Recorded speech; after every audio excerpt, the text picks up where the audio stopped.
We often say that the happiest people in life are the givers, not the getters.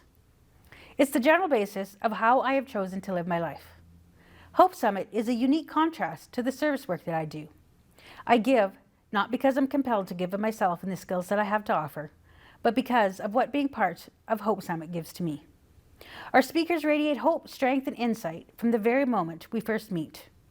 I leave every encounter feeling fulfilled, proud, and accepted. Putting your name forward with a desire to be considered, to share your story, is a strength not all of us have. I admire our alumni of speakers and can't wait for you to hear from our upcoming brave speakers of 2020. Alison Thomson is semi-retired from a 33-year career as a physiotherapist. Alison is passionate about providing valuable treatment to her patients. Alison and Lori have been married since 2018, and they share 5 adult children and 5 grandchildren. They love taking their dog Farley for lots of walks and camping trips. Alison enjoys swimming, yoga, writing poems, and anything pertaining to music. She plays the piano and flute and loves singing while driving or in the shower. Having moved too many times to count, Alison is thrilled to be living in her forever home right here in Moose Jaw. I have had the privilege of knowing Alison for the last 14 years. Her children were still children, and my child wasn't even a thought on the horizon. Although I have known her for some time, another true gift we get from being part of the Hope Summit team is the level of intimacy we get to know one another. Alison, it has been a pleasure to hear your story. I am proud to introduce to you Alison Thomson sharing her story, You Can't Put Me Down, a journey to recovery from an abusive marriage.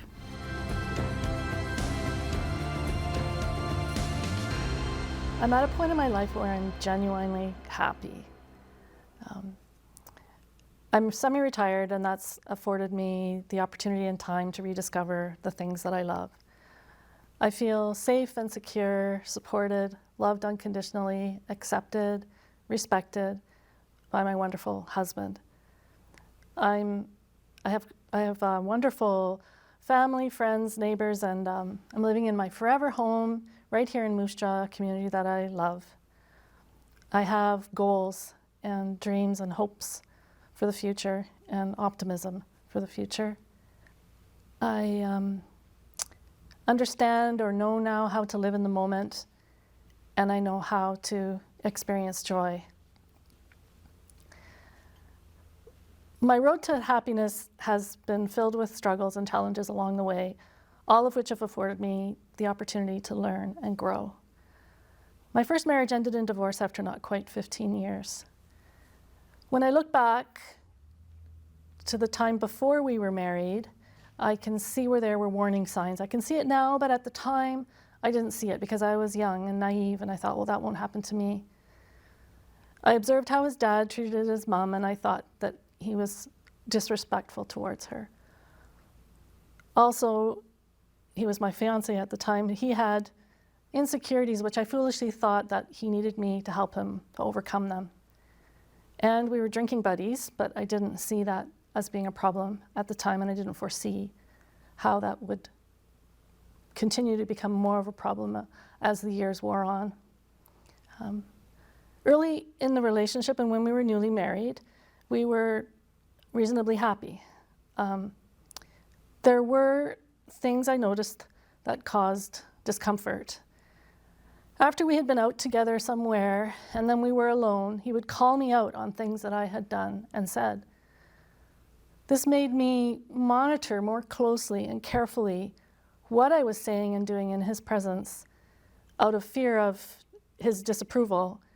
And this, over time, changed gradually who I am and squashed my spirit gradually. Opinions that I shared with him, which usually we disagreed on things, and when I shared my opinion, it was met with anger, and I felt frustrated and usually ended up crying. So I learned how to stop sharing my opinion, and this prevented my growth as a human being and muzzled my voice. Secrets that I shared with him in confidence were later used against me, and this prevented the development of trust and caused me to feel betrayed. I really started noticing problems after we had our first child. I was dismayed to discover that because he's sexist, it seemed to me that he thought, as the mother, I was responsible for doing 100% of the parenting. And as the father, it was his job to supervise me and let me know whether I was doing it right or not. Here I was tasked with the most important job of my whole entire lifetime, motherhood. And instead of having a partner and feeling supported, I was unsupported and criticized. Forever away with his work, long days and extended periods of absence with his work, I was left to look after everything, which was really exhausting. And then when he returned home, rather than feeling like I was getting some help, it very much felt like I was waiting for him to give me his report card, and I would ultimately receive failing grades. I felt unsupported, confused, frustrated, betrayed, disappointed, angry, resentful.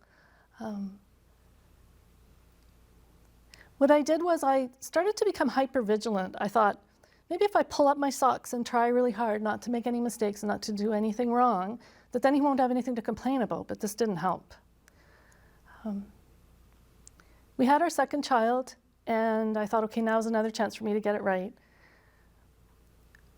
But it actually got worse. Here I was with a 2-year-old and a newborn, and I was very, very defeated, depleted, and really getting to the end of my rope. When the kids were 2.5 and 6 months old, we had a confrontational fight.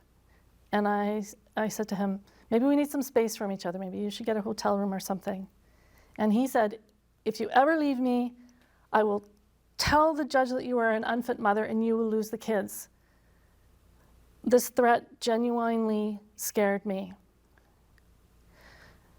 Lifetime struggles with low self-esteem and insecurities layered over with years of manipulation, mind control, and soul bashing put me in a place where I genuinely felt real danger from this threat.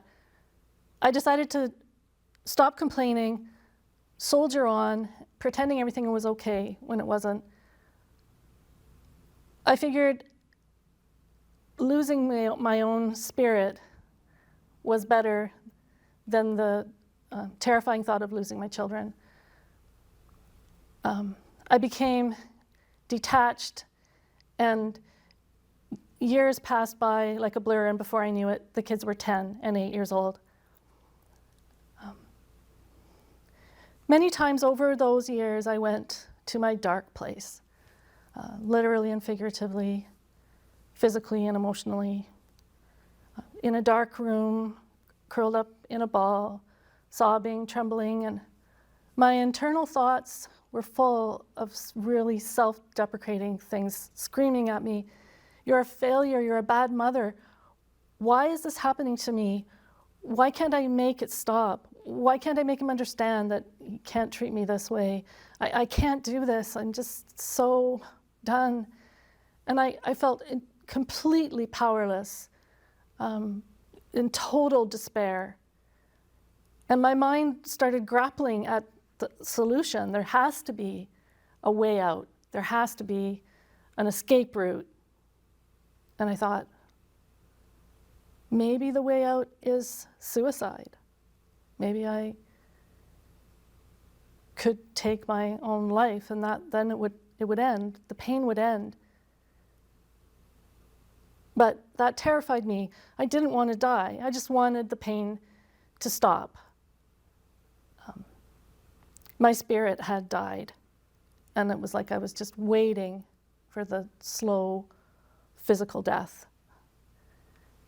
The way I felt was no way to live. I had reached the end of the road. I decided I had to reach out for help. So I booked an appointment with a psychologist. The floodgates opened, and I explained to him how I felt and what was happening, and he listened and without interruption. And then when I was done, he leaned back in his chair and he said, I think the reason you're so unhappy is because you are being controlled in your marriage and you are being expected to follow more traditional roles than what you believe in. And I thought, could he be right? Could this be what's happening? I was a working mother. I had a career. I felt I deserved more respect and a partner. And so I went straight to the library after that appointment, and I did a book search about controlling people. And I found this book, actually called Controlling People by Patricia Evans. So the book opened itself to the first page of the introduction. And the third line states, if you leave me, I'll tell the courts what a bad parent you are. I'll take the kids from you. I thought, wow, I was in disbelief. Word for word, pretty much exactly what I had heard 8 years before this.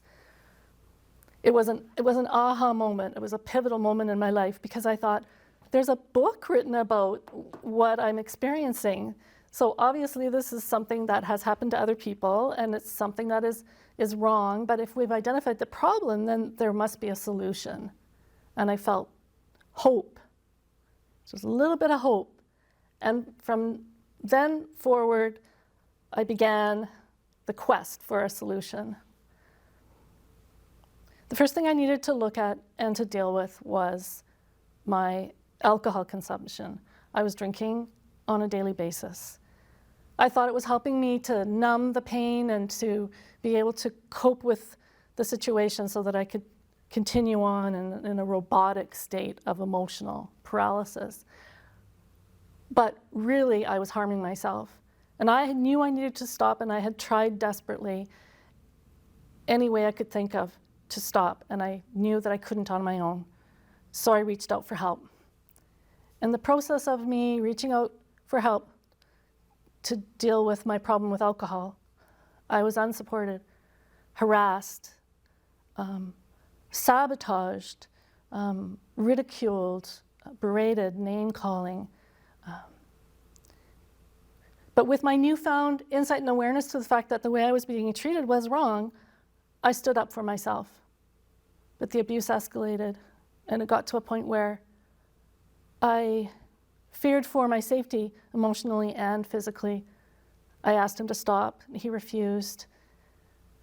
I phoned the police. The police came, and they listened to me. They were genuinely concerned for me, and they really did want to help me. But the problem is that when it's your soul that's bruised, this isn't something that you can have a picture to provide evidence. They went through the process of getting me an emergency intervention order, at which point he would have been removed from the home right then and there. But I turned it down out of fear of enraging him further and fear of not really knowing how that would all unfold. But I vowed that I would leave the next day. I had already been sleeping in the guest room for quite a while. I had gotten myself a cell phone, and I had the door barricaded shut, but I was still terrified. The next day, I went to work, and I said to my friend at work, I need to leave, but my lawyer has said that I can't leave without the kids. So can I come and stay with you, and can I bring the kids? And she said, Alison, you need to go to transition house. I listened. I left work. I went home. I got packed, went and picked the kids up at school, and we went to transition house. And I'm very grateful for the help that I received there. The next few days, weeks, and months were really hard, but I kept moving forward and not looking back. I felt very much like I was moving towards something rather than away from something. I was moving towards rebuilding myself, rebuilding my life, restoring my spirit and healing my wounded soul. I surrounded myself with people who were supportive and were on my team, and I continued to reach out to any and all help that was available to me. And I needed to look at my contribution to the problem. I was an easy target. I needed to learn how to be assertive, how to say no without guilt, how to have healthy boundaries. And I also needed to understand that I have no control over somebody else's behavior. but I do have control over how I choose to respond. I continue to be presented with similar situations that provided me the opportunity to learn what I needed to learn. It took years. It took years to recover. I understand now that I was the barrier to my own recovery. It was my own fear and denial that was keeping me stuck. And I needed to find the courage to reach out for help, for the help that had always been there waiting for me. I understand now that back when I was in my dark place, I was sick. I was seeing the world through a lens of somebody with depression, anxiety, and alcoholism, and I needed help to get better. I know now, I can look back and I can see that I made the best decision that I could at the time with what I knew at the time. And I know that I am a good mother. I was a good mother then, I am a good mother now, and I am a good person. I did not deserve to be treated that way. I understand now that I did my best to survive a bad situation. And I did great. Because not only did I survive the situation, I continued to be a good mother to my children. And I had the courage to reach out for help and leave. And I'm very grateful for all of the help that I have received. If you see yourself in any parts of my story, if you identify in any way, I really hope that you now understand that there is hope if you believe, and there is help if you reach out for it. Last summer I was camping with my husband. We were out in BC and we were at this beautiful lake called Moyi Lake. And it was a beautiful day. The water was pristine, the beach was amazing, and we were the only ones there. And I thought, I really want to go for a swim. The water was very cold. So I waded in about thigh deep, and then a beautiful thing happened. There was this single solitary loon not too far away from me, and he was looking at me like he sensed my presence. And I could see ripples coming away from the loon and ripples coming away from my legs, and they were intersecting with each other. And I became aware of the fact that the loon sensed my presence and that we were communicating with each other. And he dove down the way loons do. I waited for him to come back up. He came back up a few more times, and each time he was a bit closer and was looking at me. And I thought, you know, if I'm coming from a place of peace and serenity and tranquility and calmness, then that's what I'll receive back. But if I'm full of anger and resentment, fear and chaos, then that's what I will receive back. So the loon taught me that day, the loon taught me that if I am at a place where I can be calm and serene, then I can experience true joy. Everything in that moment was right with the world, and everything was right with me. And I love loons. I love the sound that they make. They're excellent communicators, and they remind me that I need to, every now and then, do a deep dive in emotionally and spiritually, swim around in it for a bit, and then resurface and come back up when I'm ready to be calm. That brings me to the end of my story, and I just want to share a poem that I wrote. It's called You Can't Put Me Down. My spirit is mine, I am who I am. You can't put me down. You can't blame, berate, criticize, or shame me out of a desperate need for acceptance and belonging. For when I become a person I no longer recognize, I will know that changing myself to suit you is not the way. So if you can't accept me, I will resolve to choose me over the version of me that you want, because the me that I am is real. You can't put me down. I am who I am. My spirit is mine.